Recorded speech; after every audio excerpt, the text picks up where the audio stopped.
i fondacionit gjerman Hans Seidel, i cili ka vendosur të përfundojë aktivitetin e tij në Shqipëri. Në zgjedhjet parlamentare të 11 maj 2025 në qarkun e Beratit, kandidati i listës së hapur të Partisë Socialiste, Hysen Buzali, rezultoi më i votuari me 8209 vota. Ky rezultat, sipas burimit, nuk shihet si i rastësishëm, veçanërisht në dritën e pasurisë së konsiderueshme që deputeti ka deklaruar pas marrjes së mandatit. Pas zgjedhjes deputet, Buzali ka depozituar pranë ILDK-PKI një deklaratë pasurie me vlera që arrin në miliona euro, me burime të pretenduara nga shitje e pasurive të paluajtshme, paga, të ardhura nga prindrit, dividend dhe dhurata. Në listën e deklarimeve përfshihen 10.000 euro cash, llogari bankare, automjete, aksione në kompani farmaceutike, si dhe apartamente, depo dhe truall në zona të ndryshme.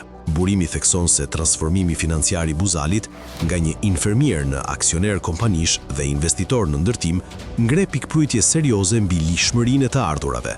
Sipas shkrimit, ai dyshohet se qëndron pas disa pallateve në Tiranë, duke qarkulluar shuma të mëdha parash pa u ndalur nga institucionet përgjegjëse për parandalimin e pastrimit të parave. Një tjetër element i rënd është lidhja e tij me blerjen e Spitalit Continental, i cili në vitin 2021 u ble nga kryegjyshata botërore Bektashiane për 850.000 euro, pasi më herët ishte shitur nga fondacioni Firdeus, i drejtuar nga Elvis Naçi.